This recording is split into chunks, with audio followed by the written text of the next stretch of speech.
Hi guys, I'm back again with another reaction video, and today we're reacting to Big Ten college football stadiums. English. I am really curious to see how huge the stadiums are, because when we started reacting to football, like college football especially, we saw how massive the crowds are and how huge the stadiums are, and I was like, really, colleges really do have huge stadiums for their football? And it's a yes.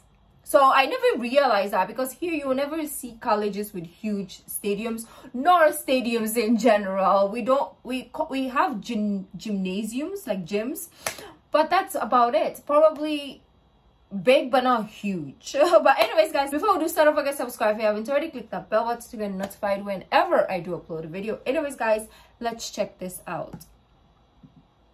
Up until now, I had been going through the FBS conferences in a completely random... Very, it took me by surprise, the voice. I don't know. Up until now, I had been going through the FBS conferences in a completely random order.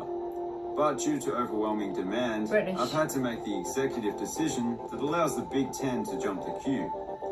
Actually, I don't think you say queue in America, so to cut the line, I guess. Combined, the Big Ten stadiums have a capacity of around 1 million. But that doesn't mean that... 1 million? So you're telling me Wembley is like 90,000? What? No, let's go back. I'm kind of... Maybe I heard it wrong. Actually, I don't think you say queue in America, so to cut the line, I guess. Combined, the Big Ten stadiums have a capacity of around 1 million. Okay, combined. I was like, what? But still, that's a lot. So it means like 100, or yeah, 100,000. But that doesn't mean that the average capacity is 100,000. No, because there are, of course, 14 teams, as you'd expect with a name like Big Ten. Anyway, here are the Big Ten college football stadiums. Beaver Stadium, home of the Penn State Nittany Lions. The stadium is named after James, a beaver who built the stadium. Most beavers build dams, but in this area of Pennsylvania, they're a little more sophisticated. That might not actually be true. Whoa. The thing I love most about this stadium is that the expansion... Wait, I have a question. Is the stadium within the college or it's somewhere else? So let's say, yes, it's Penn State Beaver Stadium, but is the school nearby or is it like far away? Because I was thinking like, okay, this is my college and then next by is like the stadium, like we just walk there. Let me know. Over the years are very conspicuous. You can basically see how every section has been expanded, and you've got a bit of everything sprinkled in. I particularly like the design of each end zone. In the north, you have this big curved upper deck that hovers above the lower bowl, which is a fairly uncommon design. And the south end zone seating is similar to that of LSU's Tiger Stadium. Looks great. My laptop is... The stadium is set for a major innovation that will bring it into the 21st century. Because although it looks good on the outside, there are some aspects where it's lacking on the inside. What do you mean? Camp Randall Stadium, home of the Wisconsin Badgers. It's the oldest stadium in the Big Ten. In fact, it's named after the Union Army training camp that occupied the site during the Civil War. Oh. I'm not usually a big fan of wars, but at least they kept it civil.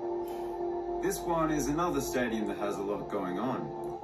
Well, most of the capacity comes from the main seating bowl once again, which is fairly plain and simple. But then you have this sizable upper deck on the western side that curves its way around, matched with the skybox equivalent on the east.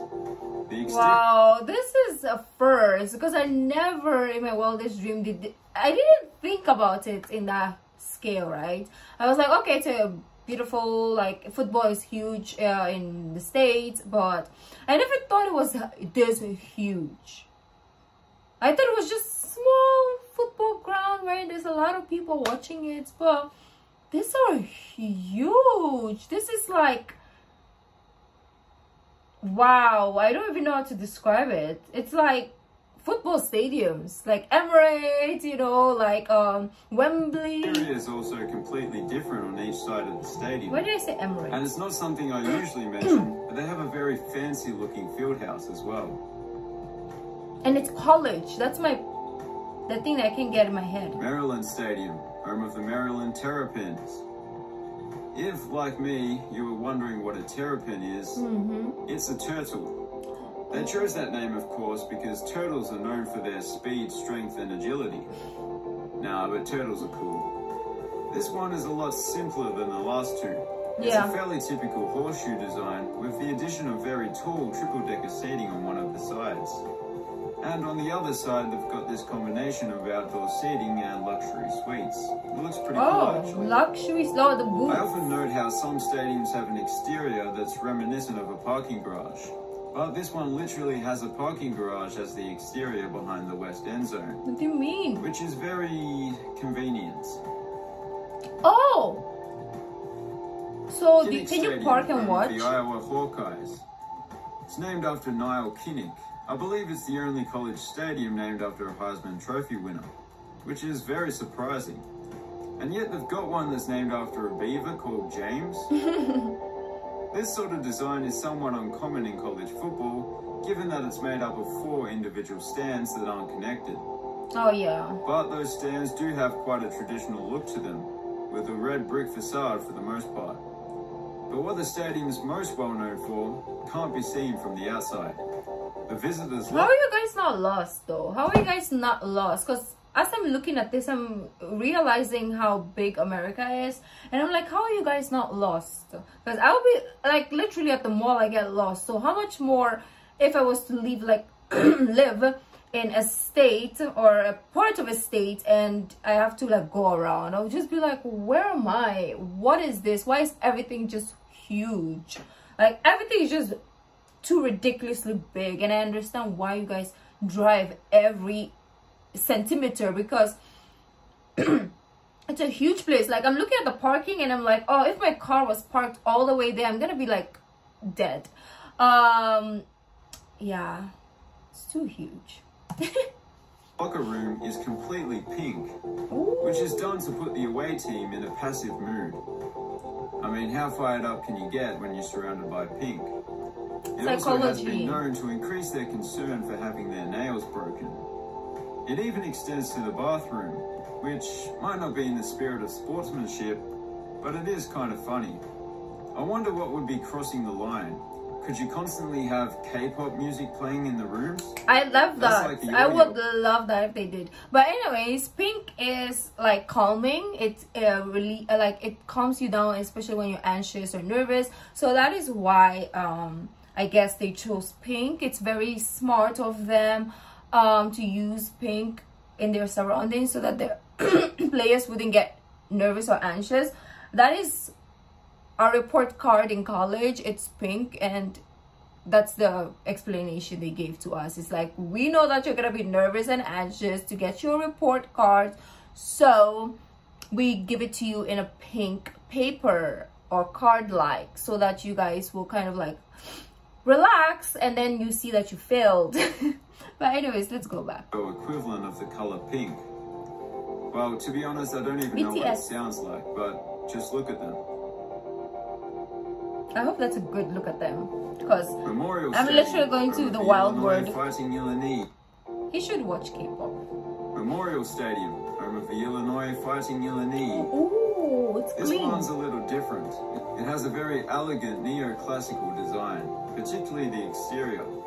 True. It looks like something you'd see in the Ivy League. In fact, it kind of looks like a combination of Harvard Stadium and Franklin Field. Something that's quite fascinating about this stadium is that during construction, way back in the 20s, heavy rain caused one of the bulldozers to sink into the field. Oh, shit. They decided that it wasn't feasible to remove it, so it remains there to this day. Yes, it's tragic, but at least the bulldozer driver was able to memorize the owner's manual in English, French, and Spanish before he died from asphyxiation. He's a quick learner, although he did have a bit of trouble with the Japanese section. I am, of course, joking. Okay, Nobody was I was alive with like, I do really like this stadium. Are you okay? I think this guy needs help. Memorial Stadium, home of the Indiana Hoosiers. First impressions are that this stadium isn't anything out of the ordinary. And then you look behind each of the end zones. To the south, there's a miniature version of the field. And to the north, you notice a spectacular cathedral or castle-like building. Stunning. Although, as with many college stadiums, it looks the really southern nice end zone on the was recently outside. expanded. So now it looks like this. Sadly, the little baby field was crushed.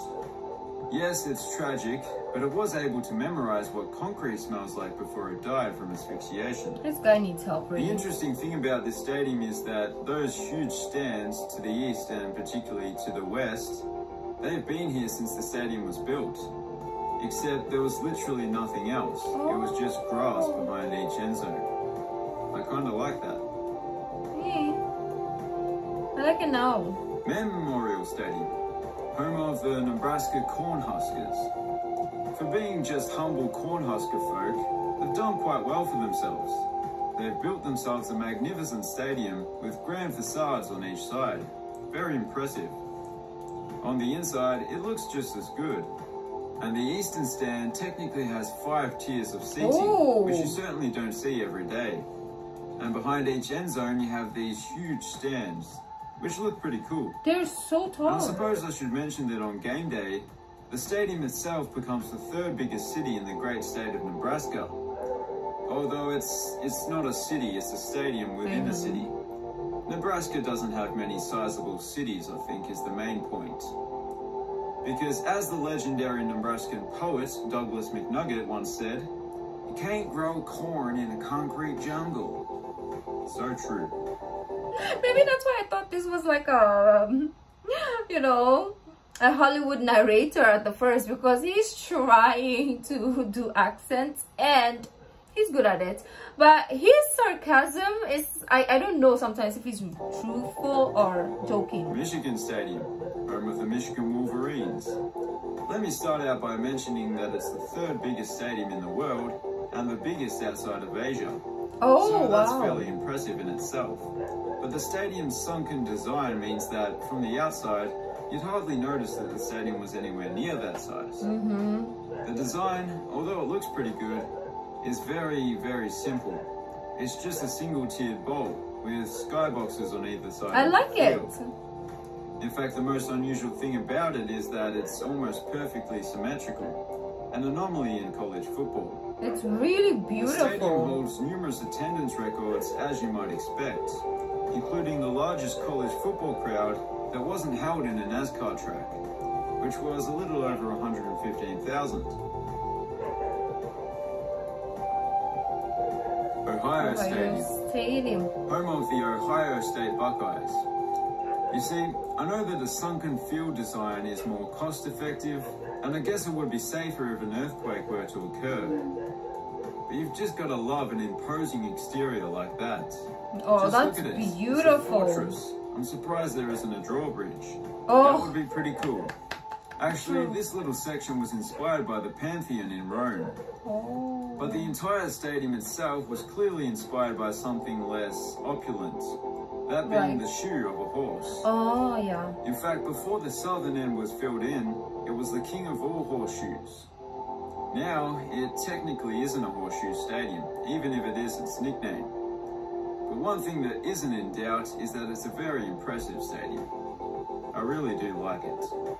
I really do like it. I like the Michigan one. I think that's my Ross favorite. Aid Stadium, home of the Purdue Boilermakers. That is a very specific nickname, but I like it.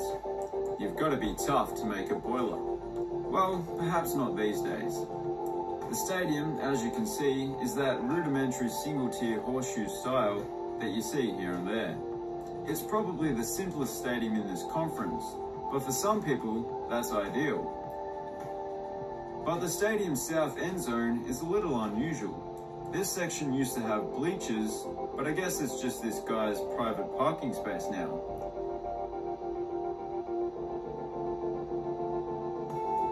Ryan Field, home of the Northwestern Wildcats.